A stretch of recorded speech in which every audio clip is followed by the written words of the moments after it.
Okay. Well, again, if you got everyone's ready, well, I'll just give a brief overview of the mint process. I do have some extra notes from today, so we can even clarify it a little bit more than we did yesterday. And again, just have something good that we can post where everyone's audio is connected, and we answer a bunch of questions. And again, if anyone besides me and Payout, if you don't mind just muting your mic, I only see bit mark there, and it don't matter if you don't. But so the mint will happen at noon on April 27th, which is Wednesday. So 12 p.m. Eastern time. I think that's like, I don't know, 5 p.m. UTC. Someone else would have to Google that for me. But the process of it, the flow will be you'll visit play.pinmaster.io, the same place the wax mint was, and just to be clear, that was just consider that just a whitelist that's closed and no longer open to the public, and there's nothing for sale there. But so the ETH mint will go live 4/27 Wednesday at noon. You come in, you select Ethereum, it'll connect to your wallet. You can choose however many you want to mint at one time.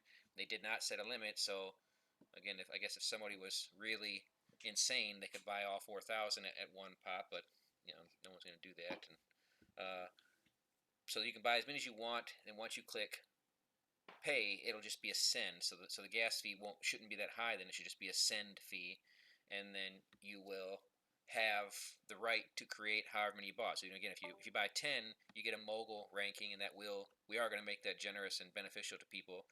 So if someone if you bought 10 and you'd have 10 basically credits waiting inside of there. So you go inside the character creator, and from that moment on, you can create using our suite, or you can upload any art you want. Obviously, it's probably you can still have time to pay someone to make some art for you, or make it yourself.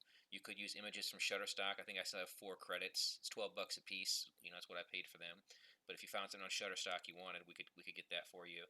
Or again, just use our suite. There's I think there's over a billion combinations now, but it was over 100 million last time we added like 9 different pieces. So I don't know what that multiple takes it to, but there's tremendous amounts of options for creating your character. So once you do that, once you've paid, once you have your 10 credits or whatever, and you start making them, each time you mint one, that's when you'll pay the actual gas fee for minting an NFT. And again, so you have until the 9th, so you can kind of watch the fees and just get them cheap, hopefully, because the number itself, the sale will occur when you do that send. Uh, so you'll create. Let's just say you create one, you hit mint, instead of hitting save, you hit mint, and then it will process and instantly send you your NFT. Now we will put a border around it. I'll just try and link one in here, linking one in the chat, so you can see what it looks like with a border around it. But whatever art you make, it'll have a border around it, and that'll be it. That'll be the collection. It'll show up on OpenSeas, which I still haven't got. I still haven't got the official link to that yet. So once I have that, we'll I don't know why that's happening. Is it someone just coming in and out or what?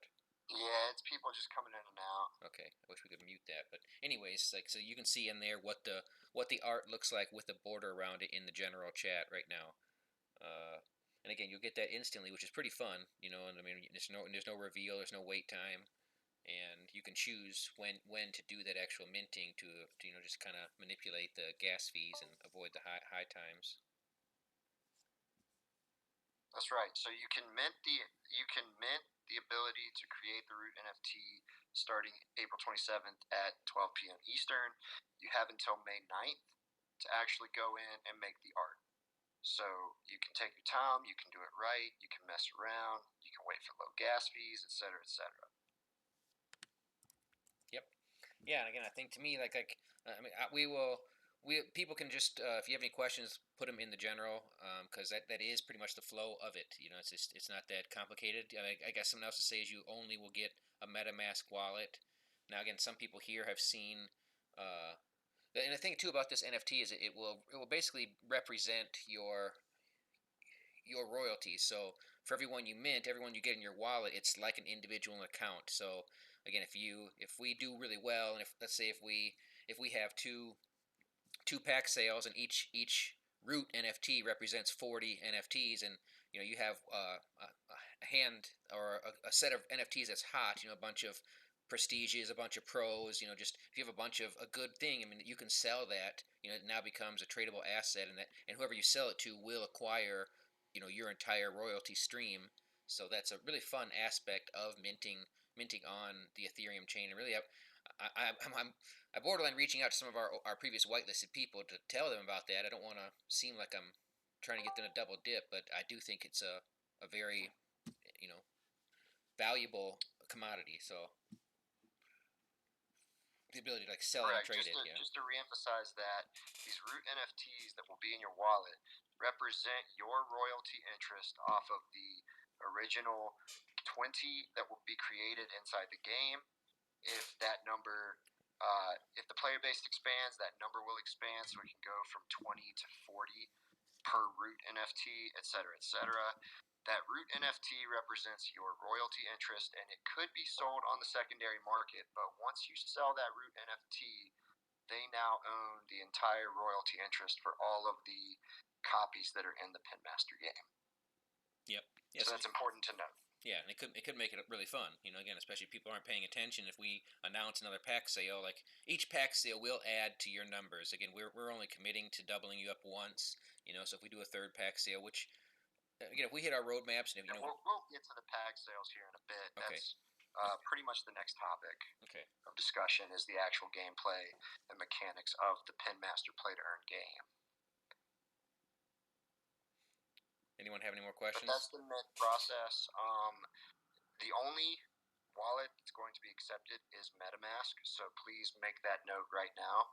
MetaMask, you need the ETH and enough ETH to cover gas. There is no limit on the minting. You can mint as many as you want at one time. But yeah, that's the big note. MetaMask. MetaMask, MetaMask, MetaMask. Okay, so if we move on to what happens next. So the mint goes down. We go all the way to May 9th. Hopefully, obviously, we mint out.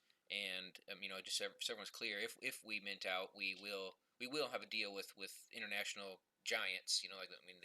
They're definitely watching this. We're waiting to have this and our pack sale in order to come at them with the most possible leverage, because they're old school companies that they just don't do much online stuff. They're still doing. They literally still have salesmen going to bowling alleys who are doing have regions. That type of business in most industries is dead, but in bowling it still exists. And I think I would hope no one would ever listen to this and be offended. But they're quite behind the times, and we hope to jump them forward with this game and everything we're doing.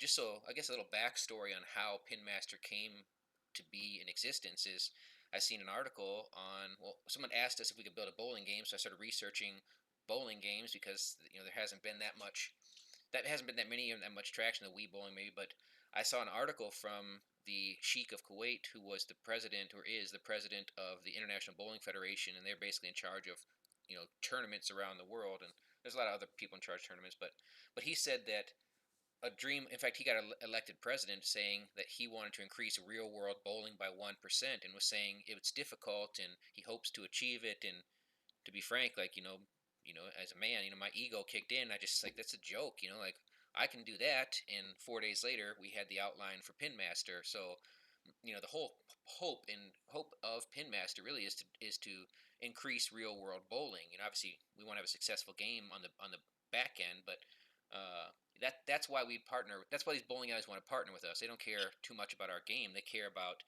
getting people in the bowling alleys, and they're excited about the potential of that. Sound like somebody wanted to say something? One thing I do want to roll back just real quick. For those of you who mint and you want to upload your own artwork, it must be in a 1024 by 1024 file size.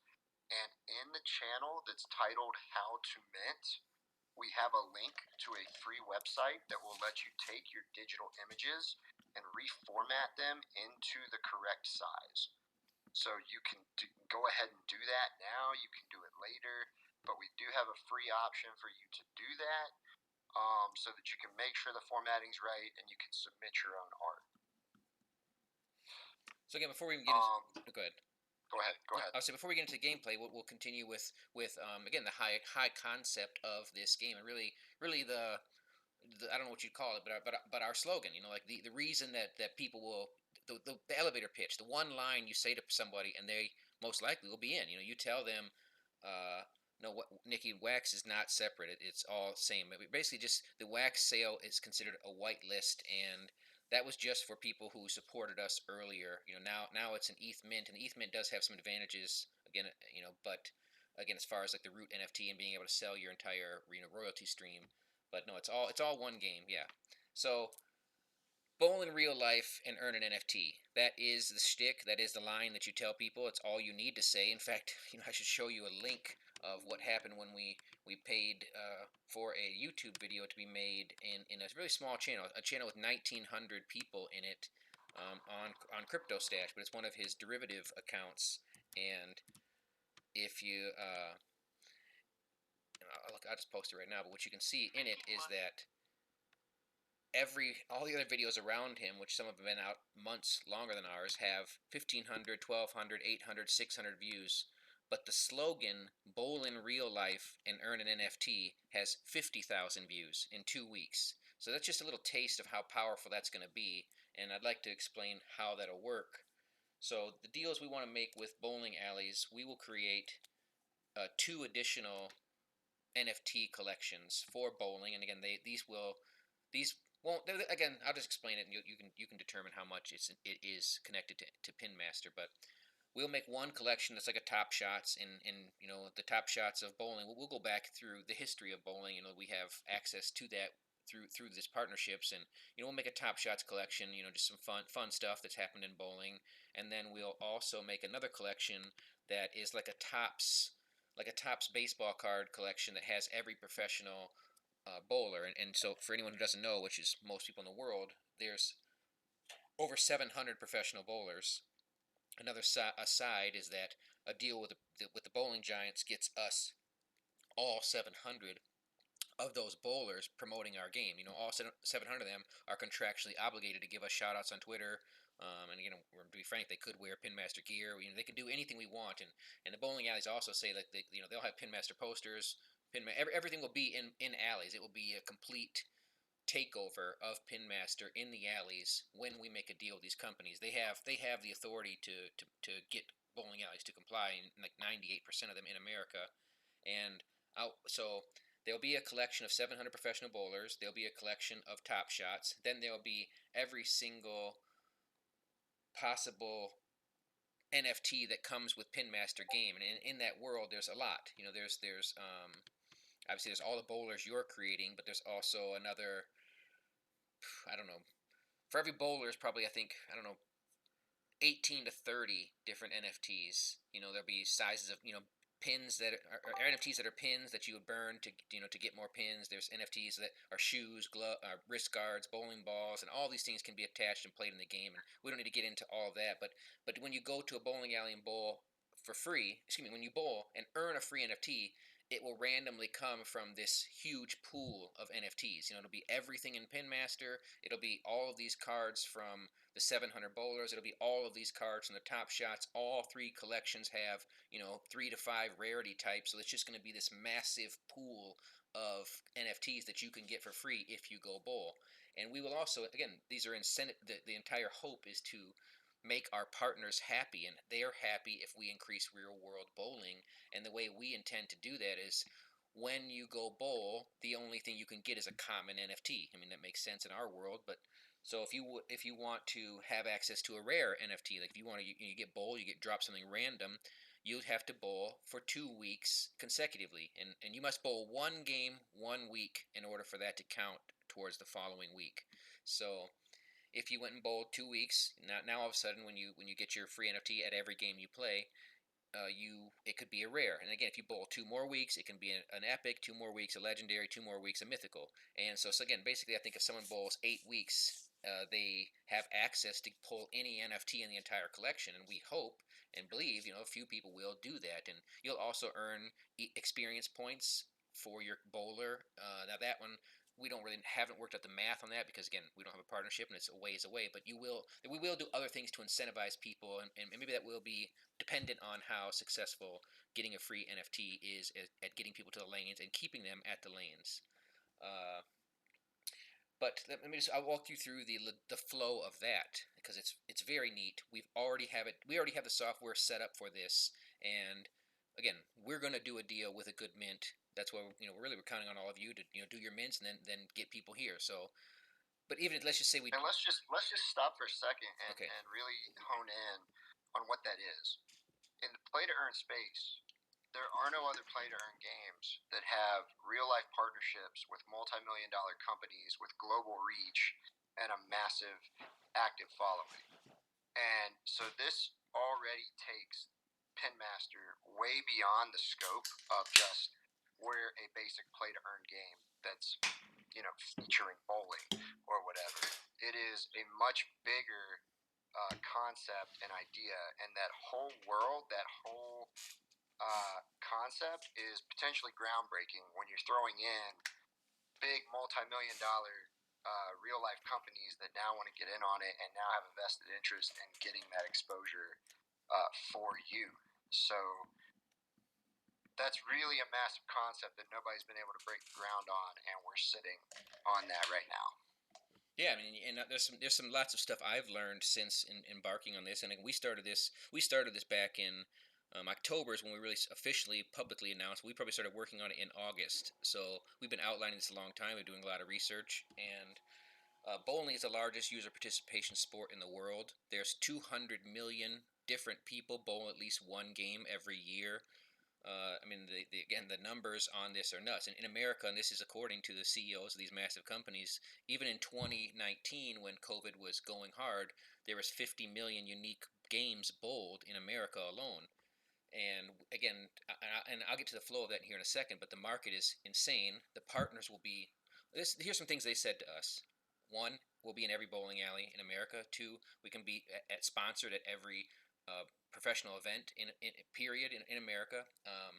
All 700 bowlers will be obligated to tweet for us and help us promote the game. So again, right there, you're talking 50 million is just the games bowled, plus all this other reach. It's nothing that's like, oh yeah, and they said they have the PR power to get us on local news in every city in America because, I mean, again, when the newscaster comes on and says, hey Jim, just so you know, if you go bowl tonight, you can earn a free digital asset. Some are selling for as high as $800, and again, I'll buy it for $800 just so he can say that. Like that kind of media coverage has never happened in the NFT space for something that a person can actually go get involved in. Like again, we've heard someone buys a moonbird for $380,000, but what does that do for you? Nothing. But when this gets out there, not only will it be larger than that moonbird marketing, people can act on it. Like they can say, hey, I'd like to go see what this is. I get one for free and cool, and I go. And for us, the hope is, and not the hope, the guarantee, because this is how life works, is when we get exposed to 50 million different bowling games. Even when you do what's called a reduced Coke method or something, which is basically saying how many people drink Coke when they see a commercial, and it ends up being 3%. So even if you take that in half, and you're at 1.5%, and if 50 million is 10 million, and you're at 1.5% of that, you're talking 150,000 people, and the most successful play to earn games that I know of, and I've been in this space almost 2 years now, have 8,000 people. So like again, like the scale we would be at is ridiculous, and by this time too that we will be doing other things. So that's just a bit about the market. And again, as soon as I'll take a break here, let Payout say something, and anyone else has questions, and then I'll get into the flow of what will happen when someone goes to a bowling alley. Let me go real quick for the questions that are sitting in the general chat. So we have one: does the quality or popularity of our artwork for the NFT creation have any impact at all on anything? Well, I mean, I think that's kind of a mixed bag, but realistically, and we're about to discuss pack drops in general, but this will kind of let that float into that. The players themselves are not going through the however many bowling cards because we minted like 80,000, right? Because you minted 4,000 and there's 20 of them. They're not going through like selecting which one they want. When they open their packs, they're going to receive a bowler which is random from our entire collection of people that minted and have 20 copies, etc., etc. While it's great, potential advertising and people will be seeing your art, it's not that they're like, oh, which one's the coolest? That's the one I want to select this time. At the same time, you know how people are on the secondary market. If they see something cool they like, they might be willing to pay more for it than, something they don't. So it's a two-sided coin there in that sense.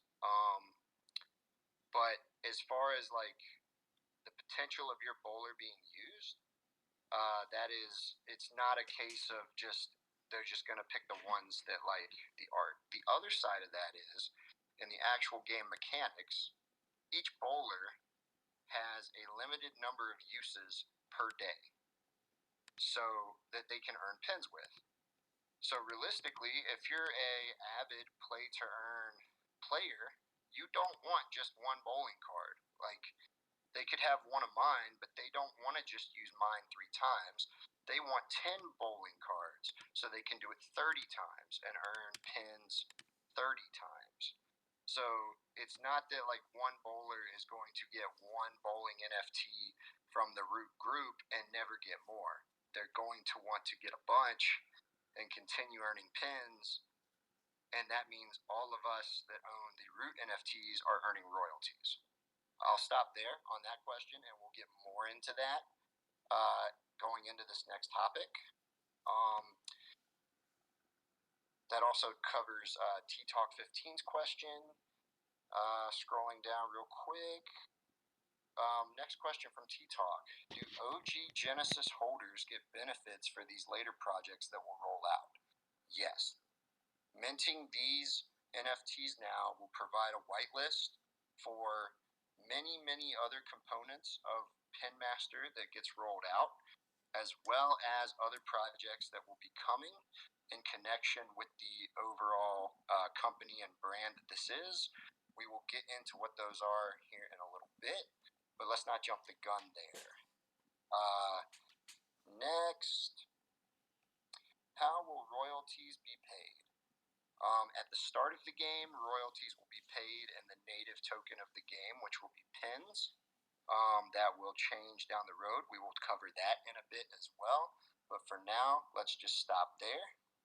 Yeah, because also for royalties, I think 2 things. One is I mean, art could matter. I mean, people are superstitious and people could like something. Again, I just put 3 unique things up there, and if you scroll up, you see that golden one. That I made the NFT Draft Raider one, and again, like people could see something like there's a guy here. He said he wants all doctors, and someone else said he wants all people with crowns on their head. So you just don't know what that will be. Like again, if you look at Copper's art here with the dragon that he got off of Shutterstock, I think it looks great, but I might be the only one. I mean, you go down, you look at the Pinhead art, and there's no denying that's great, but some people might just be like, I don't want that kind of thing. They might want the luck that comes with one created. And you look at Kazo Ninjas, people want that because it fits their personality. So art can matter, but I don't think it's just like speculation. You can't know what's going to be hot, but I do think it'll be fun to do that. I think when people buy packs, especially all of us, again, I won't be able to play, but anyone who does play will probably want their NFTs. I mean, if you're going to play the game, you want to grind yours up, and the best way to do it is on the secondary market. Now, the game has a marketplace that's different than Ethereum, so I mean, people can sell cards for $0.25, and there's no gas, so you can buy bowlers for, I mean, they'll probably be $5-6 a piece, but you might have to find the ones you want on the secondary market. But I don't think you can predict who gets what or what does well. Another thing is, how will the royalty be paid? And it will be paid in pins, but it will also, and probably even more predominantly, in fact, I think we did the math, and it'll be more predominantly paid in wax. Wax is a token that can be sold on most exchanges, and it will be every week. It'll be a dollar amount. Like, and to be frank with everyone here, like if we mint out, we will be.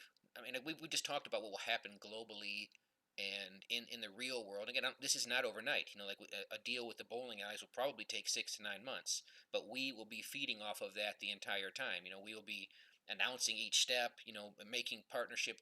And when we go live, it'll be, just a whole new relaunch. And then even after that, it'll be crazier and crazier and crazier because as these people get these NFTs, as they want to play the game, they're going to have to buy packs. We will keep having pack sales, and everyone who mints today will continue to grow their base. So you'll get 1% of every NFT ever minted. And to start, that's 20. Now, if we do a second pack sale, which is 100%, if we mint out, you'll have 40. And what the derivative of this also is we take 20% of sales minus marketing. But again, marketing goes away pretty quick when you're talking about a sale of this size. But so you take 20% away, and essentially comes down to about every $100,000 in sales ends up adding $1,200 a week to the prize pool for 3 months. And we the way we do it is for Malibu. Yes, you can definitely use wax. But yeah, let's hold off on the questions and finish your statement, and then we'll hit up questions in general chat. Okay, yeah, because I did get a little bit sidetracked there. I forgot kind of what I was saying. Do you remember? Let's just go to the questions in general chat. So I'm going to start with T Talk. Well, no, I got it, and it's important because it is the most vital part of this game. It is the momentum of the game. So again, we take 20% for the prize pools, and again, every 100,000 sold, it's about $1,200 a week.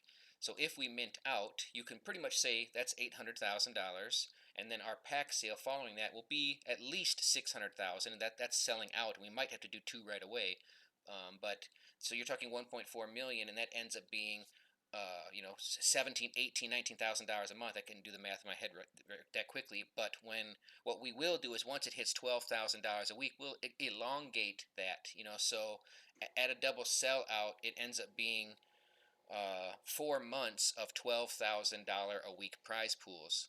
And the impact that will have on the play to earn community, which is where I'm from, and just on Wax, there's 13 million people playing play to earn games. And obviously, there's tremendously more beyond that. And the ability to market on a $12,000 a week prize pool is, again, it would be a very fun gift for us because it'll be easy to market. And just so you know, by comparison, there's a really successful game out now that I like, and they did 1.2 million in their pack sale, and they sold out in about 4 minutes. And they give away prize pools of $250 to $500.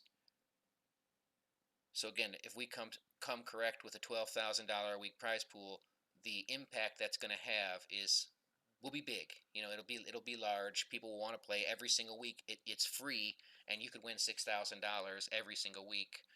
From a tournament that's free to enter, so long as you have a bowler that you've bowled enough experience into that he's now a professional. Yeah, that's pretty big, and we'll talk about how to bowl them up here in a bit. But real quick, to answer T Talk's question, can we sell individual bowlers we get from a collection? So the answer is yes, but I do want to clarify very specifically. What is being minted on April 27th are the root NFTs, and those NFTs will be duplicated 20 times and put inside the Pinmaster game to be used by yourself or other individuals who receive them and use them in the game. The duplicates that get put in the game, which is what I think you're asking about, can certainly be sold on the secondary market to anyone. The benefit of that is that you are not selling away your royalty interest by doing that. Or anybody else that owns them. Like if I owned one of yours, T-Talk, one of your duplicates, and I had it, highly leveled up and it was good, but then I saw the value of it and I wanted to sell it, I could sell it to somebody else and they're going to use it. And when they use it, you're still earning the royalties from their use. The same could be said if I owned my own and sold my own. So there is a clear difference between the two types, and I wanted to just make that clear. Going into Malibu's question, he was asking if we can or can't use wax for this. I see a video for the wax tutorial, but somebody said that the wax mint ended already.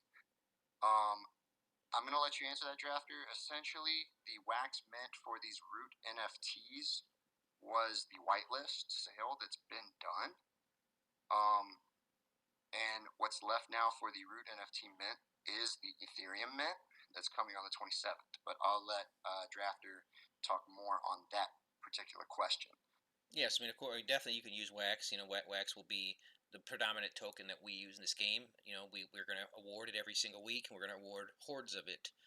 We're already, no matter what, we're giving away 1,200 a week, and that already is going to, you know, just going to cause waves. You know, it's going to make people perk their eyes up. They're not going to come running like they will at even anything over like 3,000-4,000. People are going to start. They're going to come running, especially once they see those handed out. So yeah, of course you can use wax. And what he's referring to is using wax in the actual game itself, not for this mint. Wax will be able to be used for the Pinmaster game component.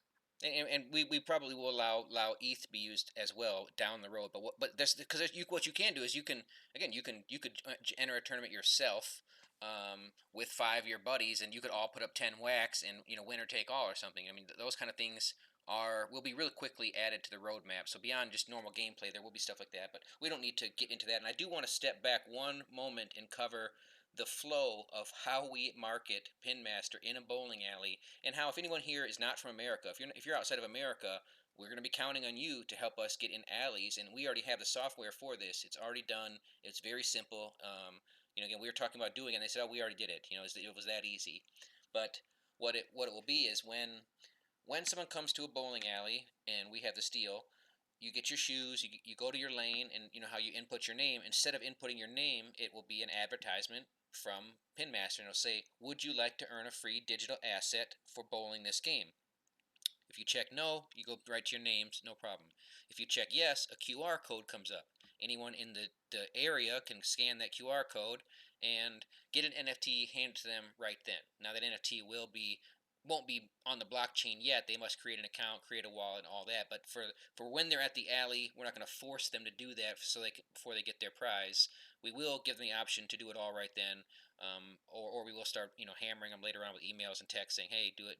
But the flow is really great, right? It was very simple, and you could go if you're in Australia, you could go to your local bowling alley and say, "Hey, man, like this game I'm a part of, and it's really fun, and you can get people in your alley. All you have to do is add this software. We will have a downloadable file that you give them that they just install, and that pops up on their screen, and does the exact same flow. Because again, it's just a QR code. It's not no integrated software with our game. It's a QR code.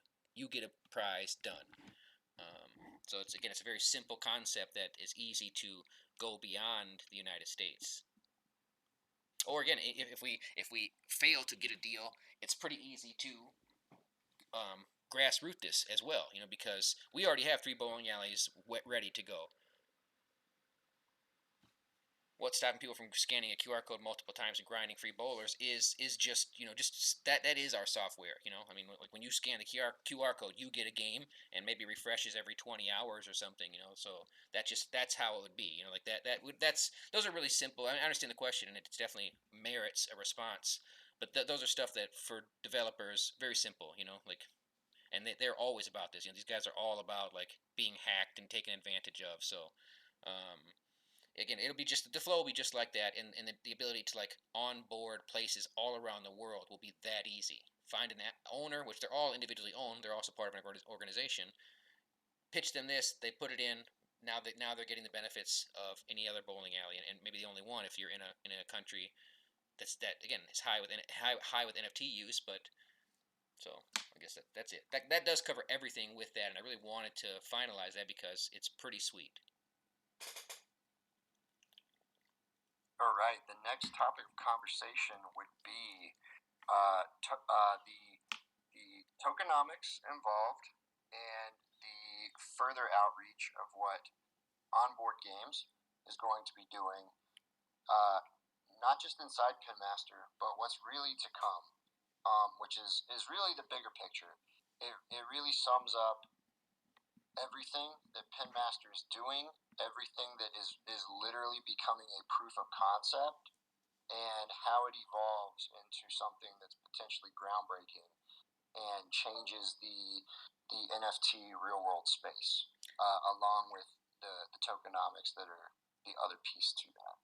Yeah, and I think before we get in that, so definitely remember that. I think I should just real quickly go over gameplay. I mean, unless we don't think that's necessary at this time, but the gameplay of how game will work and how you earn money. Yeah, cover that. Yeah, Definitely how you okay? So basically, when the 9th it ends, 2 weeks later we have our pack sale. The pack sale will be 2 to 3 days. And as soon as the pack sale ends, the game launches. I mean, the game is it's essentially in structure. It's complete now, But we there's still a tremendous amount of artwork and stuff that needs to be added, and a lot of testing. But so the game we'll have our May 9th. We complete the minting, close down the character creation suite. We need at least 2 weeks to make all of these NFTs, mint them all, get them all on the blockchain, and then attach them to the application to Pinmaster.io. So after those 2 weeks, now we can have a pack sale. Again, depending basically whatever our mint sale is, whatever we sell in the mint will pretty much be what we will sell in pack sale. It's not a straight 1-to-1, but it's close enough. So our pack sale will go, and as soon as the pack sale ends, the game goes live. Now, when the game goes live, the play of that is no one understanding that gives you a measure of how you earn your 1% royalty. Again, like Payout was saying, there's most people are going to want to have even 30 bowlers, 40 bowlers. I mean, when you have a character, what you'll do is you'll come on, you'll log in once a day. There'll be a lobby, and you'll be able to choose between one of two things. You can play for free, or you can play for using pins. If you play for free, it's all simple. There's only 4 options. It depends on your rank. Whatever rank you are, you enter a free match. And there's novice, amateur, semi-pro, and professional. So when you come in as a novice, then we'll just use that number, and then we'll do the math in a second. When you enter a 10-man tournament, you enter it for free. If you place 4th through 10th, you earn 1 pin. Pins are essentially valued at a half a penny. And if you get 3rd, you earn 2 pins. If you get 2nd, you earn 4 pins. If you get 1st, you earn 8 pins. And as you go up rank from novice to amateur, that doubles. So now first place gets you 16 pins. And if you go to semi-pro, now first place gets you 32 pins. And when you get to professional, first place gets you 64 pins. Every bowler can bowl 3 games a day to start, and that is tentative. In fact, all of everything I'm saying is subject to change. But as of now, when you bowl, you do 3 games a day. Now, every time you gain a level, it takes 20 levels to gain a rank. So 20 levels in novice until you're amateur. Now, those will go pretty quick. We want that to be fun and fast. We want you to get an understanding of how the game works. Every time you gain a level, you get 5 attribute points that you can add to your bowler. Your bowler will start with a scoring range of 20 or 30 to 100. So when you simulate, you're going to score somewhere in that range. When you gain 1 level, you have 5 points. You can add it to your low score, so now you have 25 points to 100, or you can add it to your high, so it's 20 to 100. Or you can add it to luck, stamina, power, and control.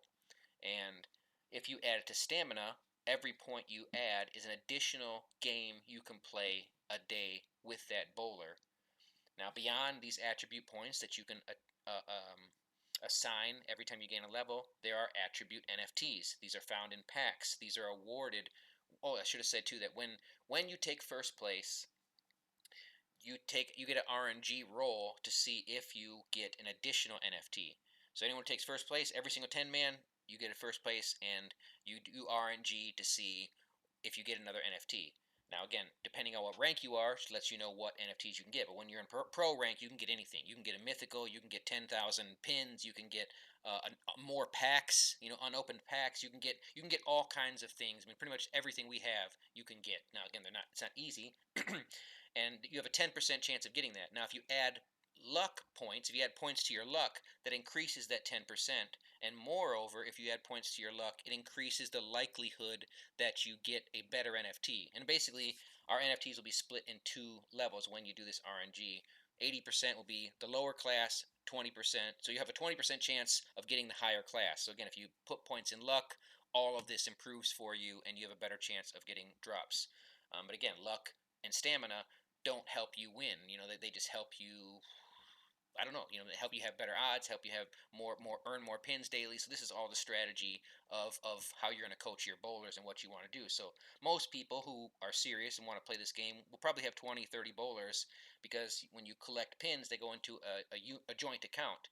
So you can, bowl everyone up for 2 or 3 days, collect yourself hundreds of pins, and then take those pins and use one bowler, whatever one your favorite one is. So we might be back to, art having a play, because people they're going to find their bowler they like, and they're going to funnel all the pins to him first, and or her. There are a lot of female cards in there, but they're going to funnel their pins to that bowler and get the bowler all the way up to professional, because that's where it's, you're earning 8 times more pins for every match. Plus, you're entered in that weekly tournament, which, again, to start, and just by math, if we have, let's just say if we have the $12,000 a week pool, it would be $250 for the novice.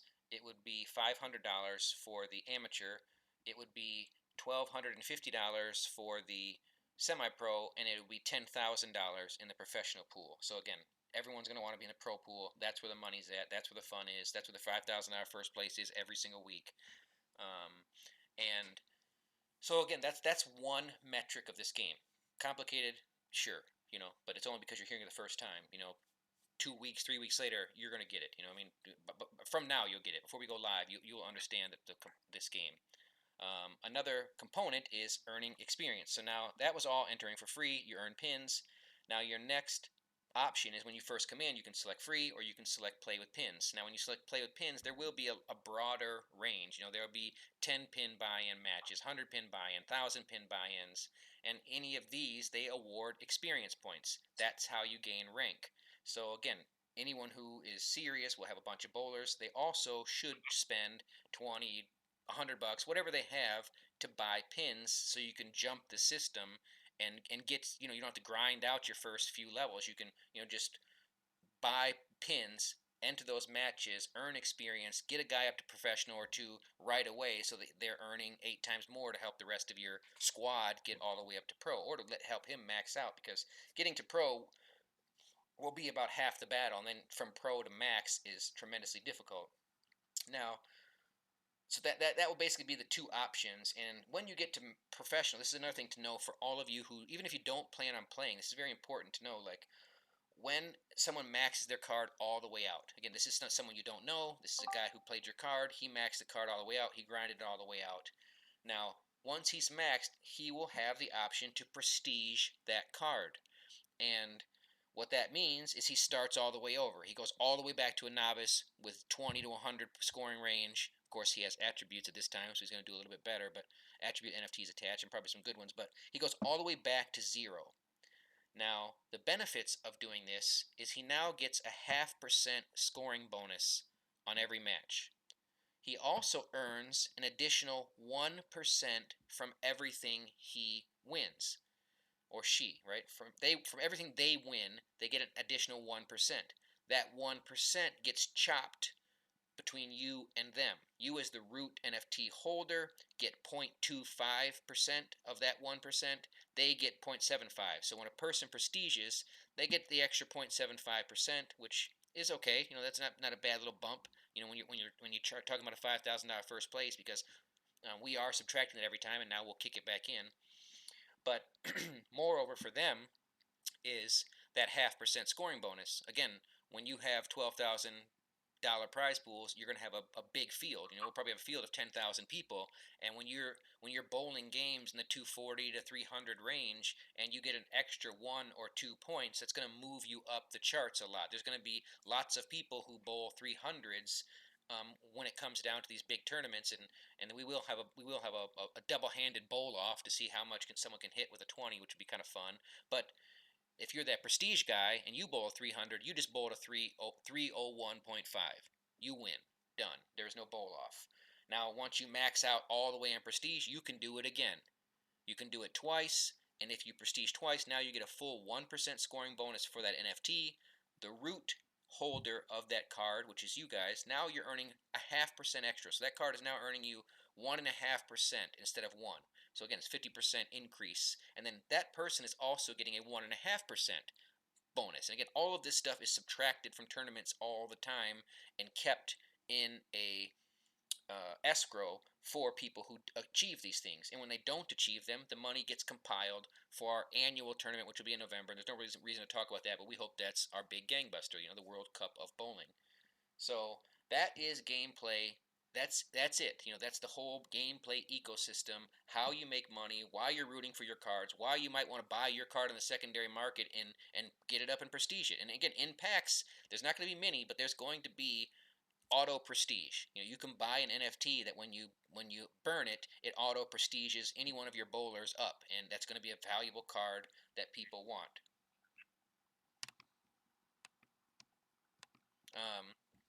So again, one thing we did skip over, I'm going to wait, I'm going to write it down, and then see if anyone has questions for gameplay. Go ahead and fire them out, and then I'll go back and cover what the packs will entail. What will be in packs, what the prices will be, all of stuff like that. So go ahead and let me know if you have any questions about gameplay, or did I nail it perfectly? Any questions? Now would be the time to type in general. If you think about a question on this topic later after we've moved on, just hold it till the end, because we'll certainly circle back and answer questions across all topics. But we would like to keep it a little bit more organized. So I see somebody typing now. I'll give them a chance to finish. Okay, so yeah, go ahead and hit that one. no, I just say we'll deal with that a little bit later. Okay, yeah, we're gonna deal with that one a little bit later, but yes, please. So again, the more you end up posting that, the more I remember it. So again, the whole gameplay mechanics, this is how we're starting, and we are starting the simulation. Something else important to know is that when we go in bowling alleys, which again I think will be a 6 to 9 month process, once we officially get a deal, and trust me, we mint out, we have a pack sale, we're gonna come into the table, kicking indoors, feeling pretty proud with our chests out. Again, no disrespect, these guys are tremendously larger companies than us. They hold the keys to everything, but it's gonna be really hard for them not to want a deal. Want a JV, which means a joint venture with us, when we show them, numbers like we're talking. So when we get in bowling alleys, we want to expand the gameplay, and we already are in talks. We already are outlining how to do this, and we're going to have a mobile application at that time. So lots of the people who come in and at the bowl in real life and earn an NFT, when they download Pinmaster, lots of them are going to be downloading an application. And again, no comments or really clue on what that will be. Whether it's $5 or free. One thing for sure is it will use the same metrics that we have here. You will have to have a bowler. It will be skill based instead of simulation, but that skill will base on the attributes of your bowler. So again, if you have a bowler and his scoring range is, if he's maxed out and his scoring range is 220 to 300 or 230 to 300, which I think is the best you can get from that low to high. Depending on how good you bowl, you'll land in that range, but it will be skill based. So that's something else to know. That there's more gameplay than what we just described there. So again, if no one has any questions, it doesn't look like they do, I will go on to what will be in the packs, the prices, and what you can expect to find in them. And then we'll go on to some high concept stuff that I know Payout likes, I know I like. I tell my friends about it, and they ignore me, and I will just keep telling them, and they can do whatever they want. But if you have more questions, otherwise I'll go into packs. Give it just a minute. I see a couple people typing. And I'm actually going to go use the restroom, so I'll be back in 25 seconds. All right, that's good. That's good.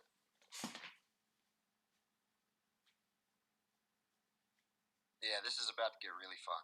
This is getting towards the part that I love. So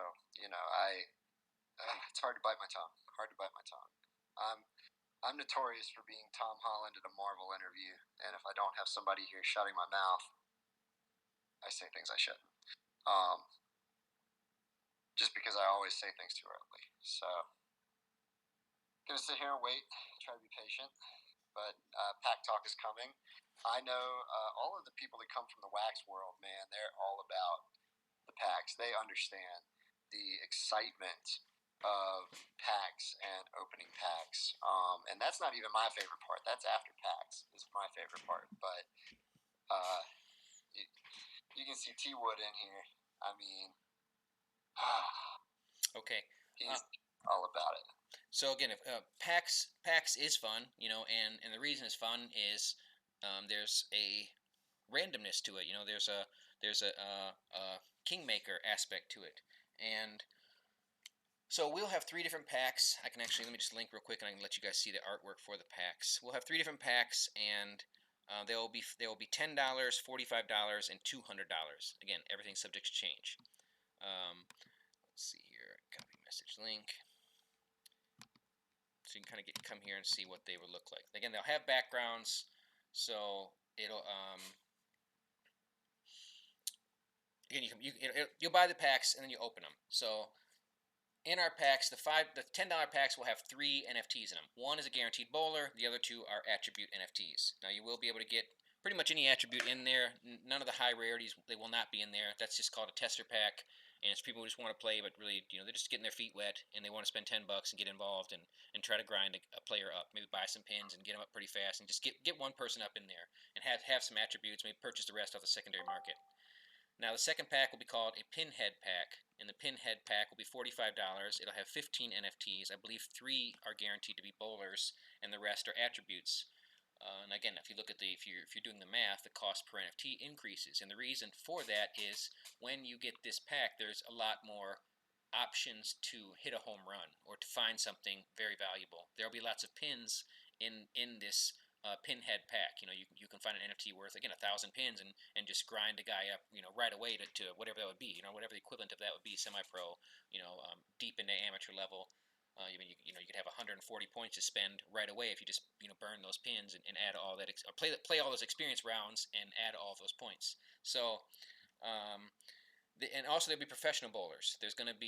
We have 50 professional bowlers, and we'll probably make, depending on how much the mint is, we'll make, they'll be rare. They'll be hard to find, but they will be automatically professional. So we're talking about entering 8 times more. We're talking about being, all the big money being in that professional tournament. And if you find a pro bowler, done. It's done. You're already in all of that, and you can just grind them up every day, and again make 8 times more pins. So that will be in the Pinhead pack. And then you come to the Pinmaster pack. The Pinmaster pack will be $200, and it'll have, I think, 50, maybe 45, but I think it's 50 NFTs. And again, the price goes up a little bit more, but again, the treasures and the bounties is tremendously amplified. So you have everything you have in there, plus you have much larger pin options. Plus you have the auto pro cards. There'll be quite a few of those. At least probably 1,000 cards where you just your card automatically becomes a pro. You burn that card, attach it inside the game, and any one of the NFTs you have is automatically professional level. And then there will be auto prestiges. Those will be, again, very valuable, very rare. And when you find one, you're a very happy person, and you can go set on the market for who knows what. It really all depends on the scale of the game. It all depends on this mint. Everything we're talking about depends on this mint. So again, mint out, those things will probably sell for $2,000 or $3,000 a piece, and you just found one in your pack. Again, you can also just apply it to your card and go. There'll also be bowling alleys, which we divvy up percentages of pack drops and pack sales, 5%, and it gets split between people. So when we're talking about doing 1.4 million over 2 sales in a 2-week period, 5% of that is getting chopped up between the very few and fortunate bowling alley owners. And there will be a $25,000 bowling alley in the Pinmaster packs. Find that, and I mean, probably in some places in the world, you got a pretty good income coming in, even if it is just a few hundred a month. And again, no promises, no financial advice, and whatever my disclaimers are, we're gonna do whatever we can, and we're gonna follow what we promise to you. But you want that NFT, and it will be found in a pack. Someone is going to find it, and they're going to be very happy. Plus, everything else we just said, they're going to find. So that's pretty much how the packs will work. Again, $10, $45, $200. Again, the $200 pack I think has 10 guaranteed bowlers, or maybe it's only 5 because you don't even want that at that point. At that point you're going for something bigger and better. So that's it. That's how packs will work. And the pack sale will take place, and people will be able to buy them on with Wax or Ethereum on our pack sale. So you can buy them on our website through Ethereum, or you can buy them, through Wax. And Wax has no fee, but again, the Ethereum will work a little bit easier as well because we have a thing called Forum Pay on our site, and that is basically PayPal for Ethereum. So like you create an account and you can pay with Ethereum, and it's just a send fee, but it also gives you some protection as well as us protection. So again, opening packs is a blast. Everyone likes it, and it's fun. It's just bottom line, it's very fun. Because again, in this case too, there's going to be this third element that's never happened before ever in any pack game out there, and it's going to be all of you wanting your own card. You're going to want your card, and you're going to be opening your pack, and when you find your card, that's going to be as joyous and valuable to you as lots of this other stuff I'm talking about, and that's never happened before. There's never been something that's actually equal in value that will actually have more value to you when you open the pack. So that's another really fun aspect of this. I don't know if you call it an experiment, but it's just whatever this is. We're taking another step in evolution of NFT gaming on many fronts. Bowling in real life, everything we're talking about is that. And again, in a second here, we'll get into the grand scheme of Onboard Games as a company and what we expect and hope to be over the next couple of years. Because we do not consider ourselves an NFT project, like everything else out there. And again, no shade, good for them, but we don't think that. We believe we are a gaming company, and we think we're 2 to 3 years ahead of everyone else. People are making projects, great, but we're making games and plans for the future, and all of this is about that. Even our NFTs have never been done before. Like when you have a novice bowler, he'll have a gray border. Now, when you reach amateur, you will have to pay a fee of pins, for 10 pins, 1,000 pins. I don't know what it is. It's not going to be much at all because we want you to go up. But you have to pay a fee to and what happens is your NFT gets mutably changed. We will burn your old bowler and mint you a new bowler. Now this new bowler has a blue border. And then when you get to semi-professional, it's a purple border. When you get to professional, it's a gold border. When you prestige, there's animations and glitter, and so all of this stuff has never been done before as far as like changing NFTs on a mutable base. Like when you go on the secondary market and you go to buy a bowler, when you buy one off the secondary market, no matter what, it resets down to the lowest of that rank. So again, if you have a bowler who's a amateur, which is blue, your second rank, you're an amateur, and you've spent 30 points, attribute points on him. When you sell him, those 30 points are gone.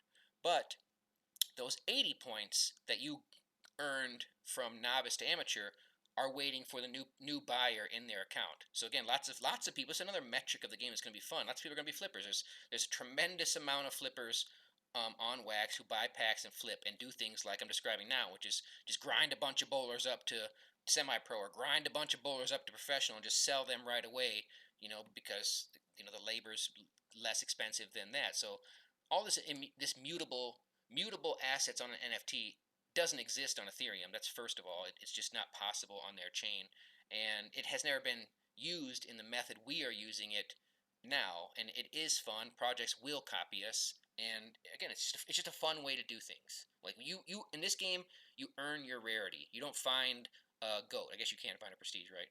But you usually don't find one. You must earn it, and that is something that's never happened before. And again, I'm excited about it. I'm proud of it.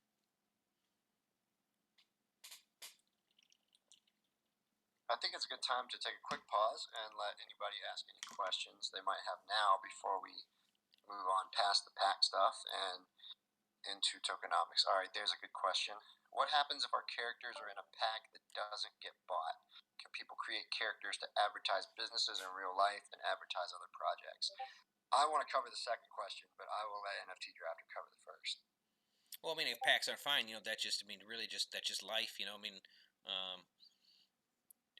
I can tell you this, we will shape our pack sale to sell out. It's very rare when pack sales don't sell out, and never in the history has a pack sale had owners like this. Like again, every person here is getting a royalty and is essentially an owner. The vast majority of them are going to be buying packs anyways, and pretty much frankly motivated to get other people to buy packs. So beyond just the normal, they all sell out every time argument, which could be wrong. Maybe some packs drops don't sell out. I don't know if any mods here. Tweed or Kazo. Am I wrong? Do are there pack sales that don't sell out? I don't think that happens. I mean, people are ferocious. Dudes come in as soon as you do it, they're botting everything. Yes, you will be able to buy pins within the first 2 weeks. The first 2 weeks will kind of be like a really drawn out beta. These people want to test it and see it live. They want to work out all the bugs, but you will be able to buy pins. Yeah, right away. we will hit that in the tokenomics piece that's coming next after we finish up the pack talk. I do want to answer T's question real quick though, because it's really really good, and I'm glad somebody connected this dot without me having to say it, because this is also one of my favorite topics to cover.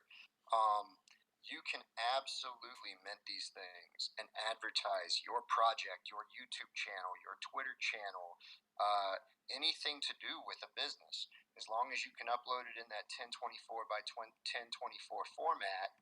You can do that. As a matter of fact, SBCC has already done that.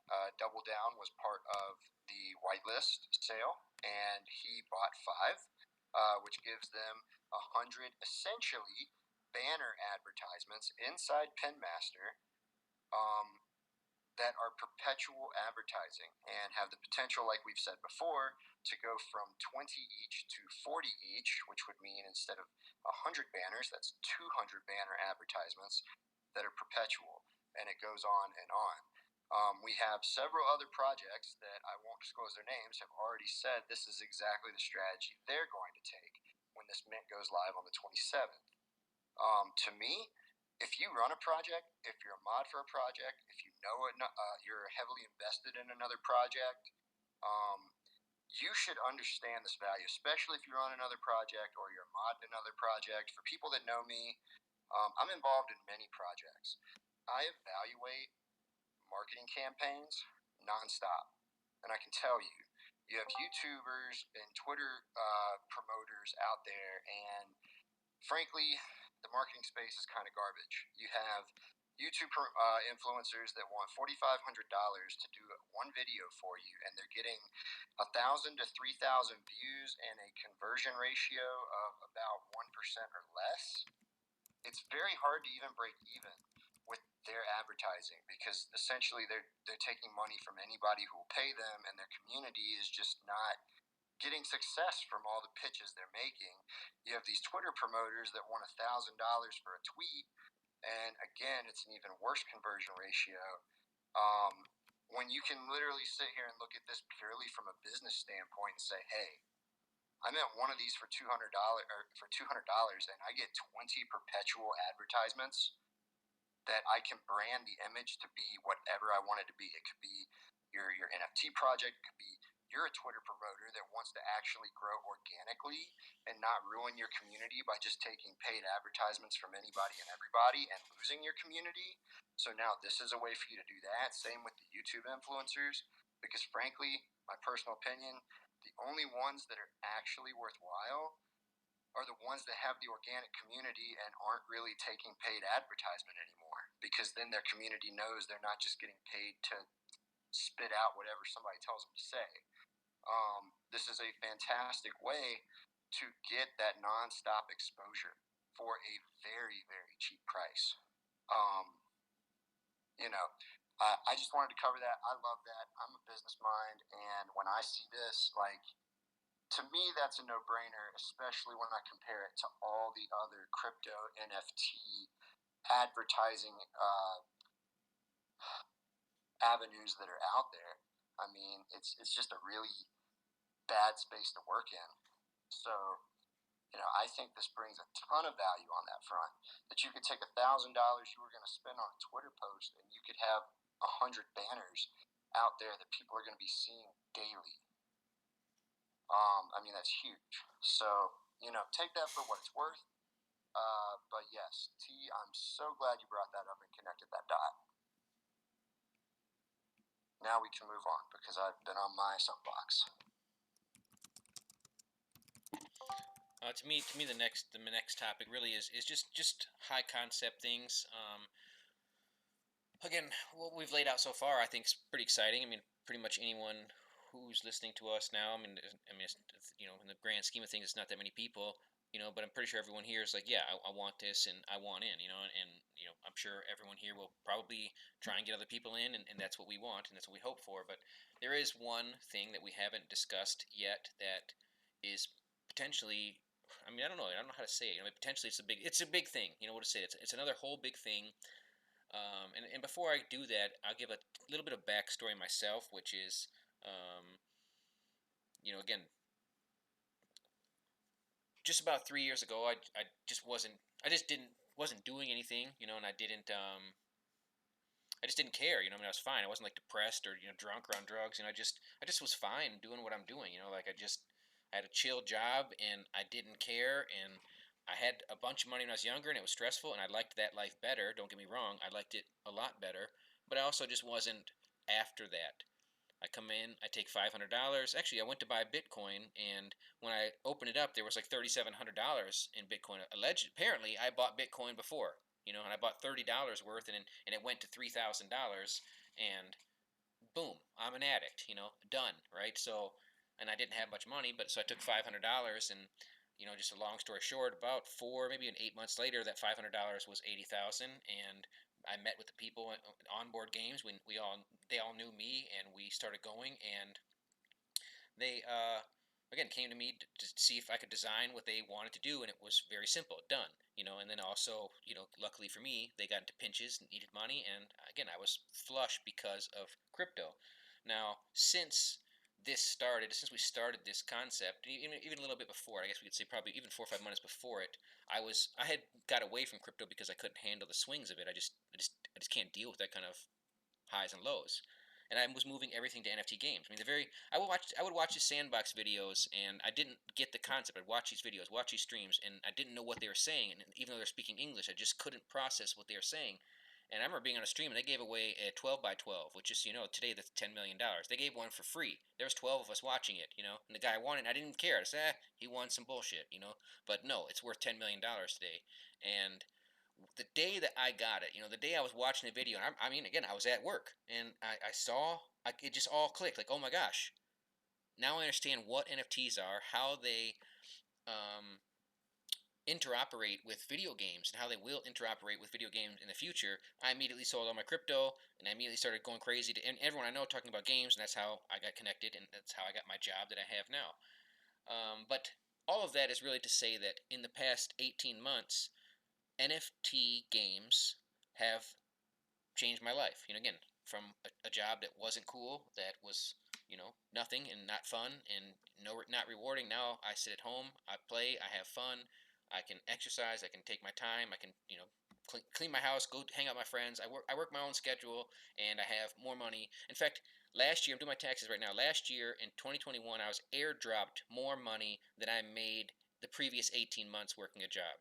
That's just from video games. It's not from anything else. It's from video games. And the reason I'm telling you all this isn't to brag, and I don't mean anything like that. I'm not rich. I'm wearing sweatpants, and I'm in a shitty place. But um, it changed my life. And when I design these games, always, every time when I design these games, the only thought is how can I do that for somebody else while maintaining a profit, while staying in business. But the entire motivation behind everything Onboard Games does, and I am the gaming section of Onboard Games, and we are a gaming company. And again, I can't say I own it and it's all mine, nothing like that. I don't feel comfortable with anything like that, but I do have control of it. The people don't I'm allowed to do what I would like, and I do what I want because I know these games, and when I design them, they're for you. They're for people because I want people to feel like I did. I just want how great it is when you log on. You haven't played a game in 6 months, and there's $55,000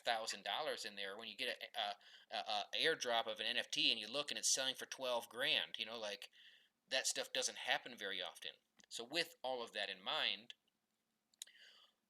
Pinmaster is the very first opportunity. And again, just so you know, I believe everything in NFT draft is going to go 3 to 15x this year as well. Off topic, had to throw it in there because it's true.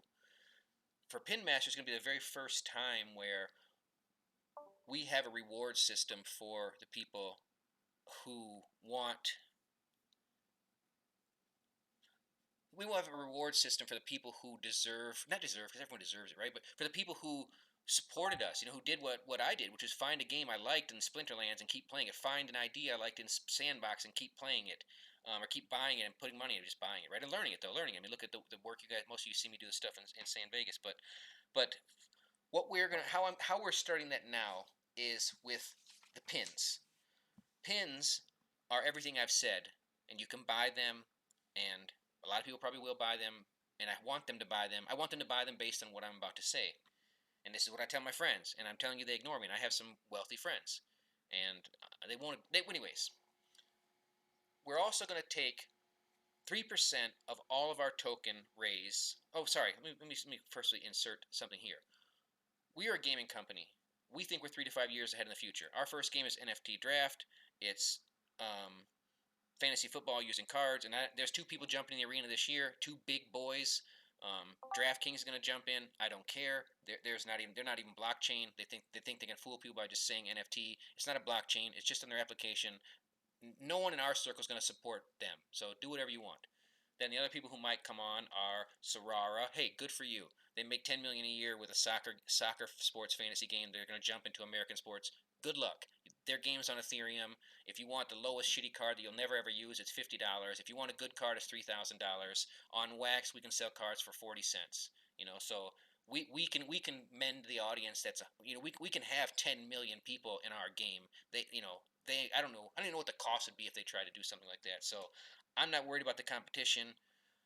We have NFT Draft. It's fantasy football. It's going to be fantasy basketball this year. We have Pinmaster, and just so everyone understands, like, everything we've talked about is a game, and I'm not trying to diminish that because I like it and it's fun, but Pinmaster is more a marketing paradigm shift than it is a video game.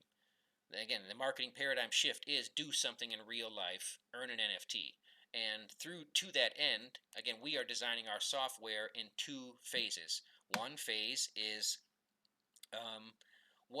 how much of this code is specific to bowling. We're coding that in a separate file. The second file has how much of this code can be used to a different game. And the reason I'm telling you this is our plans, our ambitions are, if Pinmaster can go, if we can have a good mint, which I keep harping on, if we have a good mint, we do a deal with the bowling alleys. Before we're even going, we're hollering at the PGA.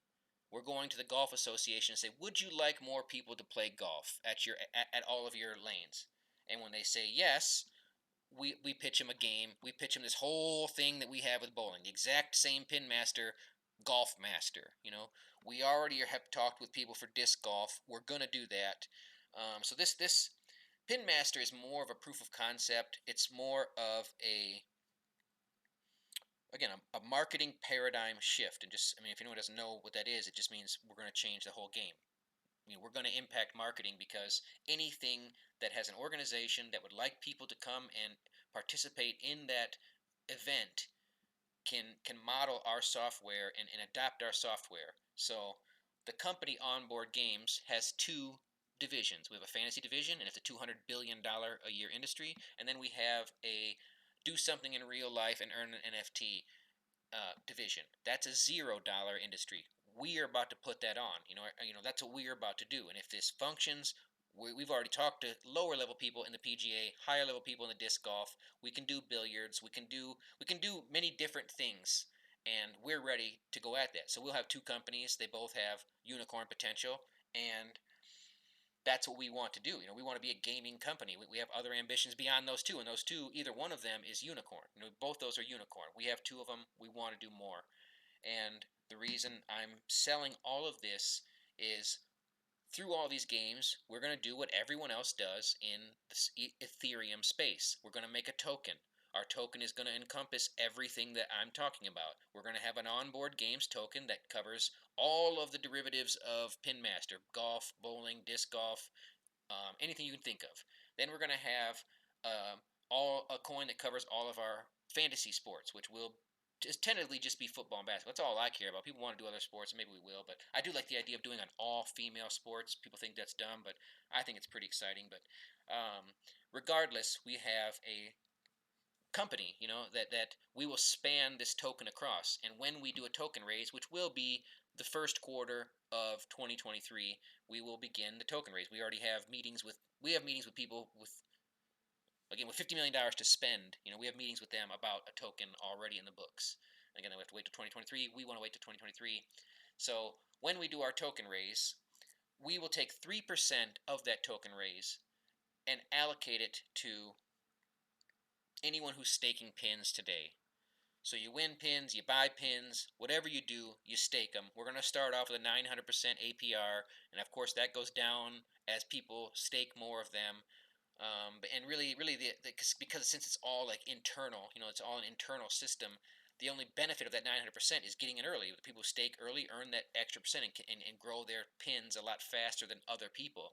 And whenever our token raise occurs, which, again, second quarter, maybe that's when the cash starts hitting, third quarter, somewhere that of 2023, we will airdrop 3% of our token supply to everyone who has staked tokens. And before I pause, I'll just give you a couple numbers for anyone who isn't familiar with cryptocurrency.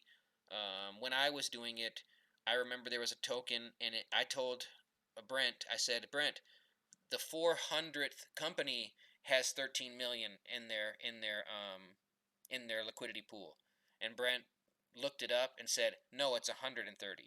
So now today, again, I'm sure one of you can Google it right now, but today it's 100 million for the 400th biggest coin. And again, even 13 million, you're fine, But and another good comparison is a game that I like and play called Splinterlands, and Splinterlands did a token raise. They did 2 tokens. One of their tokens, potentially both, but I believe one of their tokens did $172 million in their raise. I listened to the founders. They did not expect that. They're rich. They're everyone's rich. Every single person there is rich. They went from a 4-man team to a 27-man team in 1 month. And I don't know what our token raise will be, but you hear what our concept is. Our concept is do something in real life, get an NFT. Now, again, this can apply to tremendously more things than just sports. I don't want to talk about it, but there's lots more things. We've had meetings with other people where this stuff still applies. Then we also have fantasy sports, which is $200 billion a year. We're going to do a token raise saying all of that. And again, all the tokens I had mentioned as well, like Splinterland, apply to one game. Splinterland is just one game.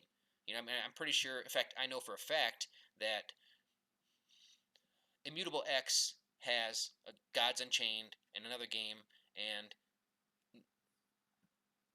whatever. No, they're fine. They're fine games. But they're card games. They don't have much of a mass appeal. They're $2.5 billion valuations. I don't know what their token raise was. I don't know. But they did one, and it blew things out of the water, made everyone rich. They created entire new software. They're a $2.5 billion company, and there's lots of billion-dollar companies in the NFT gaming space, and the only thing they have above us, besides my humble opinion, inferior games, is 18 to 24 months. That's the only thing they have ahead of us.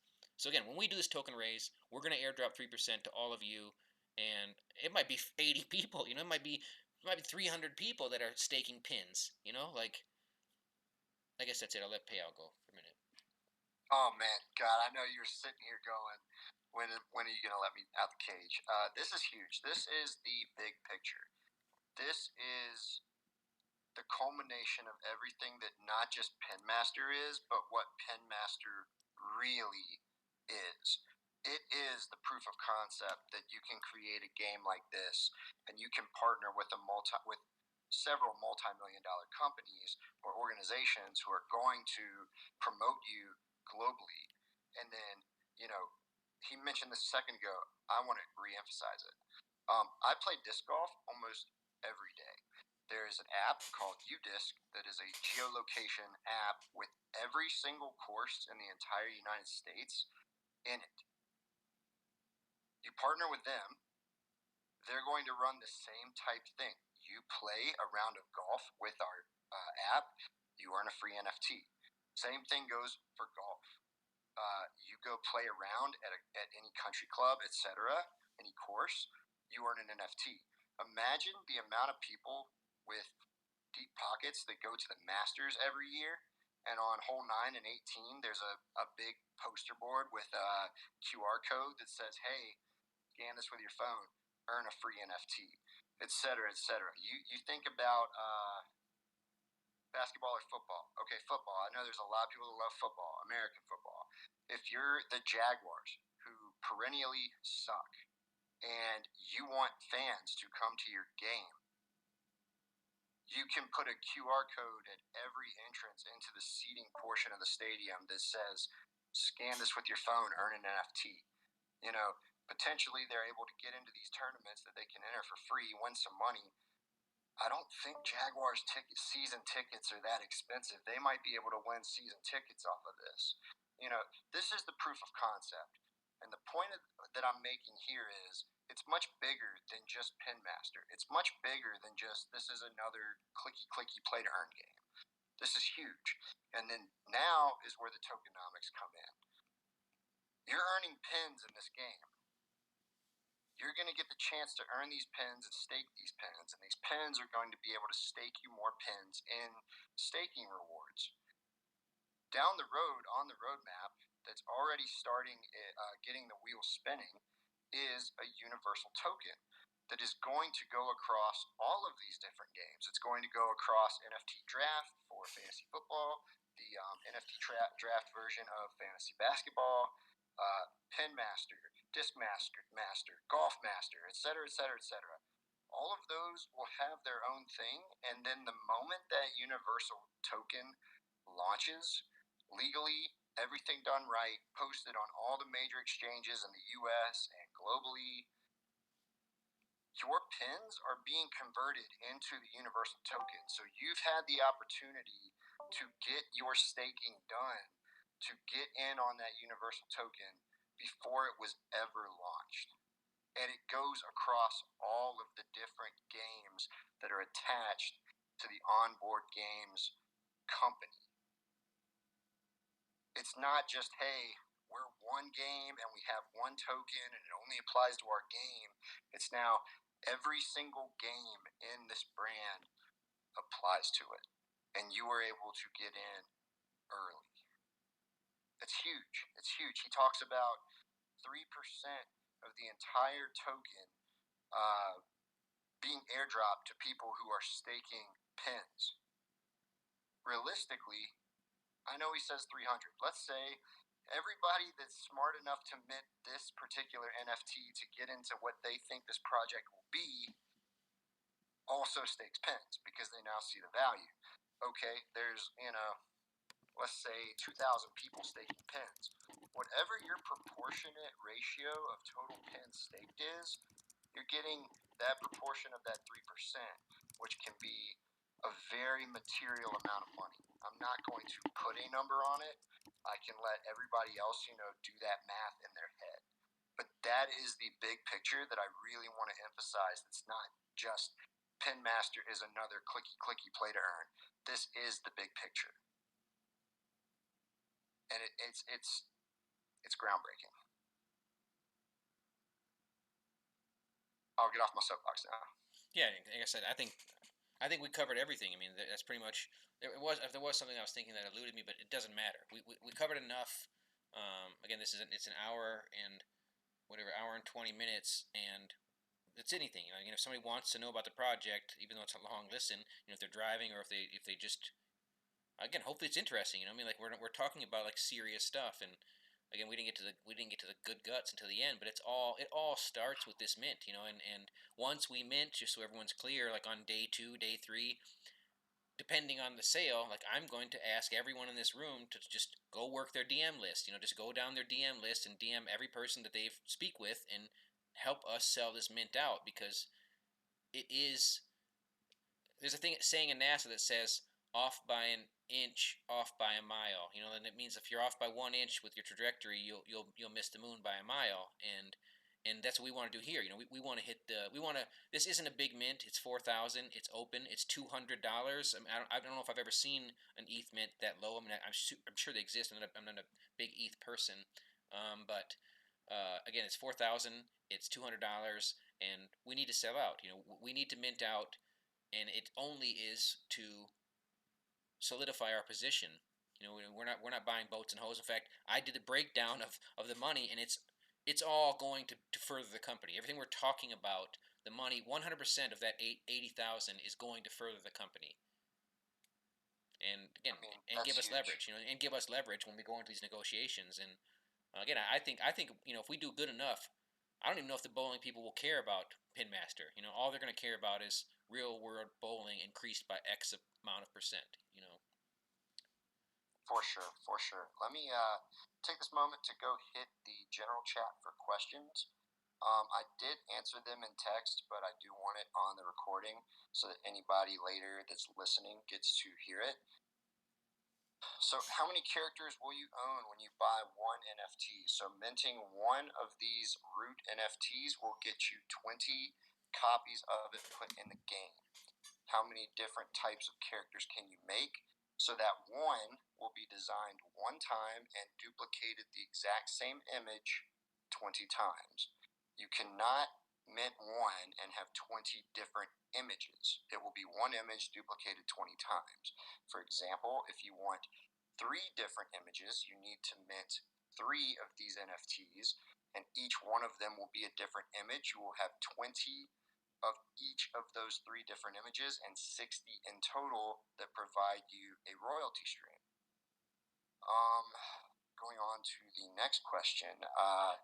When the game grows and it increases to 40 per root, will OG holders get additional bowlers, or will this only apply to new people who buy off secondary? So when it increases to 40, it's because they're being put in the next pack drop. So that could be to random people that buy the packs. That could be you if you buy the packs and are lucky enough to have your own bowler in there, or also on the secondary market after somebody else busts open the packs and decides to sell them. So they will be available on that. What's the digital bowling market like? Wondering what the predicted bowling market in these new spaces will be in the future. When it comes to digital bowling market, I think I'll pass that question to NFT Drafter, but I will preface it with this. When it comes to play-to-earn games, a lot of people, because they're so used to the basic clicky play-to-earn game, they really don't care about the actual premise of the game. At a surface level, like I've seen people play as an ant colony game that's really boring, and you just feed ants sugar and they make you ant coins. And I've seen people play, dancing butterflies and all kinds of things that, like, if you told any 40-year-old in the world, they'd be like, "You play what?" So, I think to preface it, like digital bowling in terms of play to earn concept, a lot of people don't even care what the play to earn game concept is. They're looking to play to earn. You see what I'm saying? But I'll let NFT Drafter hit that question further if you'd like. Well, I think that you're right. I think that's the most important thing. I also think, and again, I feel like I'm throwing a lot of shade at people, but I'm not trying to. But I feel like the entire bowling industry is legit 20 years behind where they should be digitally. I think they have no idea what they have. They have these wild horses running in a field, and they're just sitting in a house looking outside at them when they should be grabbing a hold of them and riding around, because there's so much. There's 200 million people that go bowling every year. There's 700 professional bowlers. There's oh my gosh, this is what I evaded and missed earlier. So let's talk about some meetings we've had with some of these major bowling companies. One of them in particular want to do this project with us, and what they want is they want Pinmaster to be a hub for bowlers. And I told him, and the guy was offended. I told him, your website looks 10 years old. And I shouldn't, because I'm not a professional, and I shouldn't have been in the meeting. I should not have had the meeting with him. Someone else should have, but I said it, and it didn't help us. But it was also very true. And he said that they want to come into the current space, and that they want to take our game NFT draft and create. Because again, I told you, guy from Kuwait, Sheik from Kuwait. I just want to make it grow 1%. So mad I throw my pen at the screen. This is crazy. 1%? You can't figure that out? Done. Pinmaster. You want to go 2, 3, 4, 5, 8, 10%, which is what I think we do in 3 years. And how do you do that? You do it the same way every other sport in the world does it. Gambling, fantasy sports. So again, they want to build a fantasy sports game using bowlers. Now again, maybe that's not so exciting and appealing to people, but it will be to the 200 million people that watch the game. It will be to the, I don't know, 700 professional bowlers and their 5 friends. So you got 35,000 people that will play right away, and again, it'll be interesting to anybody that is a degen gambler and literally bets on anything they think they can make money on. yeah, this is a fantasy sport. You could have 35,000 people playing, and 35,000 people, if you take NFT drafts metrics, which if NFT draft, each person produced $1,000 in revenue. So again, whatever 35,000 is times 1,000, you're fine. You're doing pretty darn good. Now you could take what the second thing they want to do with fantasy sports, cool. And again, 35,000 is microscopic. You still could get rich off that. Number two is and again, just people who own bowling alleys, and also the collections that we're going to come out with will all interoperate with this as well. Like in the scenario that we dream, when we create 700 professional bowlers, when you make a fantasy bowling team and play that game, you don't need to have the professional bowler, but if you have him, you get a 0.5% scoring bonus. You get a 0.25% scoring bonus if you also own the NFT of the guys you're playing. So that everything that we're going to do, we're going to try to have an interoperability through gaming. We don't want to just make a collection, and maybe we will with Top Shots because that's kind of fun. But everything else, we want to have interoperability. So these bowlers will work with our fantasy game, and also they want to make a wagering system. And what I do, again, I'm not anything, right? But right now, I'm sharp as a razor. Right now, like I'm in the space I'm supposed to be, and my mind is all this lifetime accumulation of things that aren't cool. Playing video games all day, gambling like a lunatic. I've gambled on everything you can think of. Bowling presents these opportunities in gambling that don't exist anywhere in the world. I mean, there's and I can sum this up by anyone here who knows gambling a quarter as well as me, or probably as well as me. A trifecta parlay. That's a bet you can do in the gambling world. And what a trifecta is it's a horse track bet, and 10 horses run, and you pick 3 horses that are going to end in the top 3 in any order, and that pays pretty well. And again, it pays 80 to 1, 200 to 1, 1,000 to 1, and those are pretty good numbers. Now you take football and you take a parlay. A parlay can be 6, 7 teams, and it can pay 10 teams. A 10 team I think pays 200 to 1. So those are pretty big odds. You can do pretty well. You can take 10 grand and make $20,000 if you hit a 10-team parlay. No one does. It's very difficult. But there's nowhere in the world where you can do a trifecta parlay. You can't take 200 and times it by 600. Now, in bowling, you can. Through the way tournaments are set up, there's 10 people on a lane. There's 20 matches of individual people. You can bet on those 20 matches and create a parlay. You can take any one of those 20 lanes and pick exactas even, or trifectas. And again, just what I'm saying right now, whether you understand it or not, like will rock people's world, because when all you have to do is market and say, put up $10 and win 15 million. Put up $10 and win 12 million. Put up $10 and win 1 million, and people will be here. And again, what happens to bowling when people know they can win $10 million on a $5 bet? Viewership increases. Are they going to win? Much better odds than the lottery. I assume that. And again, we have partnerships with data. We have MOUs, operating agreements with data analytics firms already for things we want to do in the future, and this is a perfect application for that. Like figuring out what is the actual math. And me, I'm going to be fighting for the person. I'm going to be fighting for the person that wins that million, so long as we're profitable. But we're going to give them the best odds possible, and so everything I'm saying is like there's still a lot more to do. Oh yeah, in the bowling collection, the professional bowlers, in this same sense, considering utility, considering the fact that we're going to interoperate all of our NFTs. If you bet and your things, 100,000 to 1, and you bet on these 5 guys, if you own those 5 NFTs, you get a 0.25% bonus. Now it's 120,000 to 1 instead of 100,000 to 1, and so we're going to do things like that and increase bowling viewership and everything else. And again, we want to do that with everything. We want to do it with golf. With people betting and wagering on golf, which they do, but we will increase that through NFTs and interoperability. All right, I want to hit back on the general chat questions. The next one is, what is the price of buying in early with those who are staking pens? So I want to preface this question to explain what he's really asking, or she. I really don't know if this is a boy or girl. So what they are really asking is, minting these ETH mints gives you the whitelist for future things.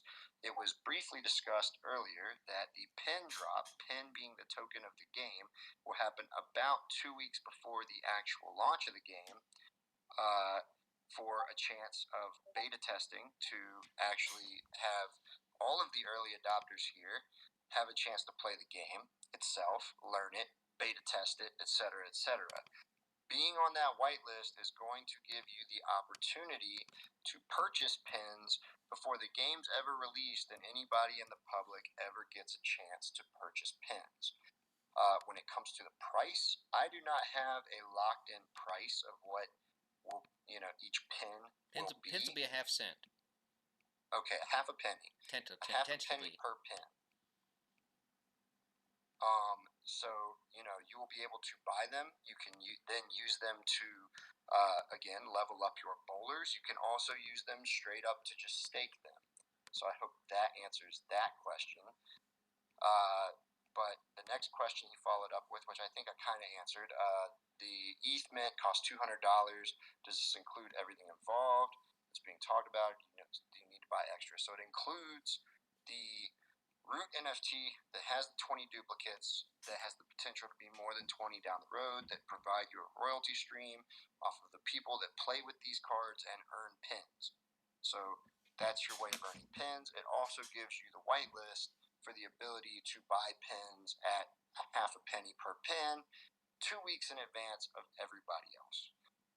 It also comes with whitelist privileges going into the other games that we've mentioned coming out. So when we talk about all the additional benefits that this provides, it's very substantial when you talk about the brand of what Onboard Games is and what they're developing. So that's pretty big. When it comes to staking pins, I don't know if we have an initial APR of what the pins will be for staking rewards. Obviously, like any other staking mechanism, they will start extremely high, and as more people stake pins, they will go down. So, anybody that understands the staking world understands that concept of, the ones that stake first get a very high staking reward number.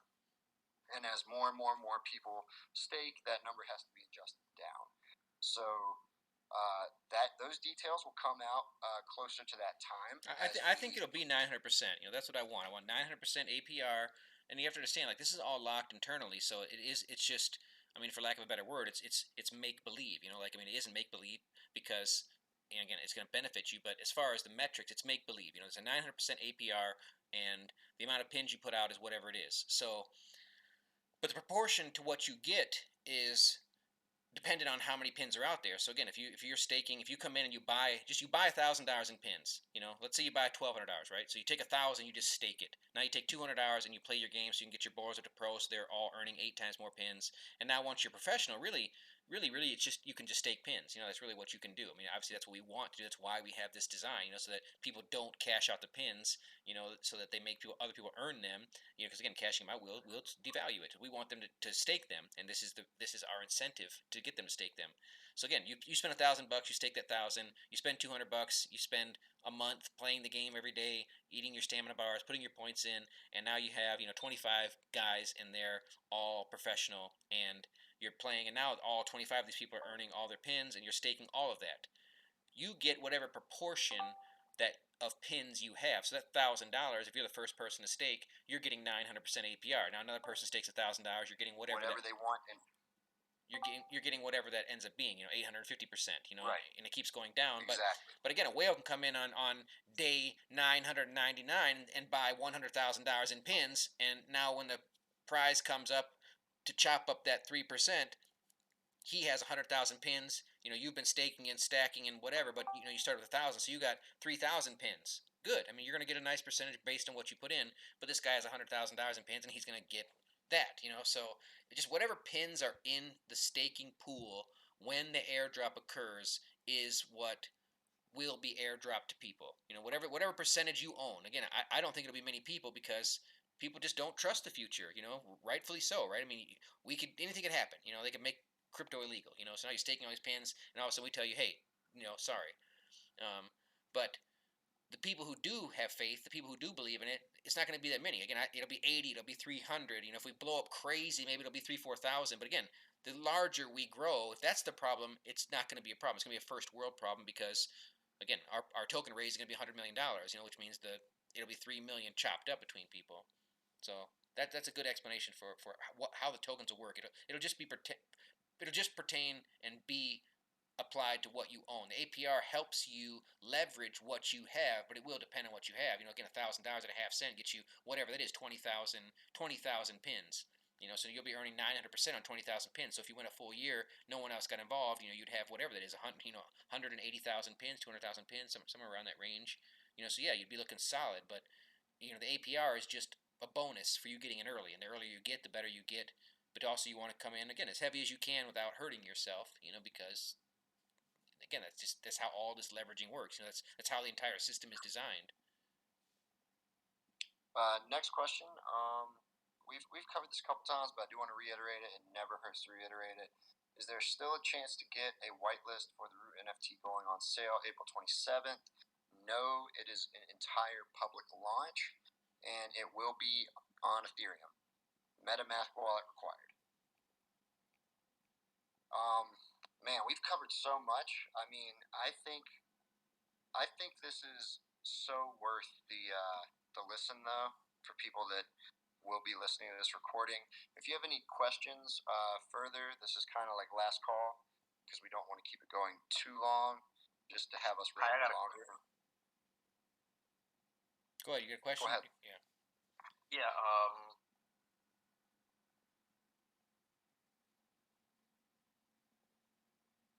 It's not working. I can't hear you.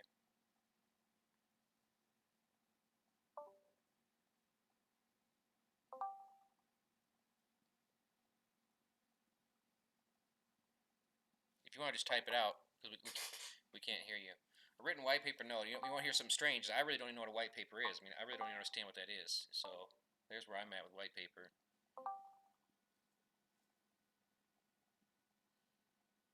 Caribbean, you want to type it out? Just type it out in general chat.